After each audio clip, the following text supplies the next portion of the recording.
ವಿಜಯಪುರ ಜಿಲ್ಲೆಯ ಇಂಡಿ ತಾಲೂಕಿನ ಪಟ್ಟಣದಲ್ಲಿರುವ ಏಂಜಲ್ಸ್ ಆಂಗ್ಲ ಮಾಧ್ಯಮ ಶಾಲೆ ಇಂಡಿ ಪ್ರಾಥಮಿಕ ವಿದ್ಯಾರ್ಥಿಗಳು ವಲಯ ಮಟ್ಟದ ಕಬಡ್ಡಿ ಪಂದ್ಯಾವಳಿಯಲ್ಲಿ ಪ್ರಥಮ ಸ್ಥಾನವನ್ನು ಗಳಿಸಿ ತಾಲೂಕು ಮಟ್ಟಕ್ಕೆ ಆಯ್ಕೆಯಾಗಿದ್ದಾರೆ. ಅದೇ ರೀತಿ 600 ಮೀಟರ್ ಓಟದಲ್ಲಿ ಪ್ರಥಮ ಸ್ಥಾನ ಗಳಿಸಿದ್ದಾರೆ.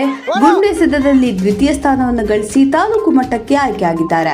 ಈ ಮಕ್ಕಳು ಈ ಆಟಗಳಲ್ಲಿ ಏನಾದರೂ ಸಾಧನೆ ಮಾಡಬೇಕಾಗಿದ್ರೆ ಉತ್ತಮವಾದ ದೈಹಿಕ ಶಿಕ್ಷಕ ಇರುವುದರಿಂದ ಮಾತ್ರ ಮತ್ತು ಉತ್ತಮವಾದ ನಿರ್ಣಾಯಕರು ಇರುವುದರಿಂದ ಮಕ್ಕಳು ಸಾಧನೆ ಮಾಡಲು ಸಾಧ್ಯವಾಗುತ್ತದೆ.